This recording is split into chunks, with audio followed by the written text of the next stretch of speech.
Статья начинается с описания иммигрантского сообщества из стран бывшего Советского Союза. Многие из них притворяются, что бежали из страны, оставив свои пожитки, но приезжают с деньгами неизвестного происхождения. Их побеги были тщательно спланированы. Вне зависимости от того, что они пишут в Facebook, их вполне устраивают действующие режимы. Такими, по крайней мере, являются некоторые выходцы из Казахстана. Фактически они являются метастазами режима, а не демократической оппозицией. Они могут притворяться полезными для оказания давления на их родную страну, но на самом деле такие беженцы становятся бременем для принимающих стран.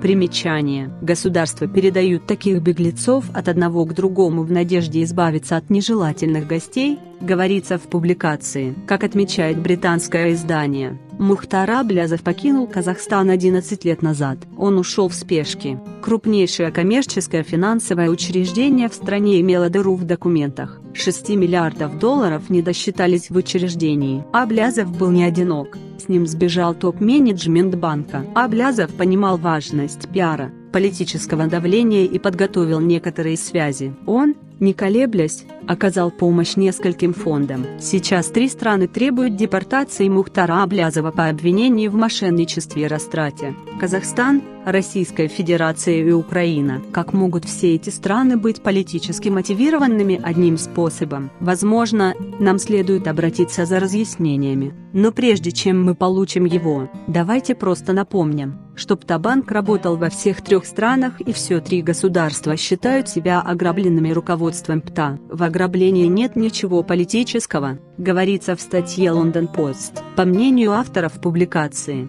запрос на депортацию со стороны России – единственная причина, по которой Аблязов и его союзники публикуют, казалось бы, бессмысленную критику путинского режима. Это может пригодиться, когда появится новый запрос на депортацию. Но Россия, Украина и Казахстан не единственные страны, которые ищут Мухтара Аблязова. Высокий суд Великобритании выдал ордер на его арест. Таким образом, Мухтар Аблязов не может получить доступ к своей обширной недвижимости в Великобритании без риска быть арестованным. Несмотря на то, что практически любой в Евросоюзе знает об истинных причинах просьбы о предоставлении убежища, у них нет жизнеспособной стратегии выхода. Он будет бременем, пока не найдется более прагматичный подход, пишет издание.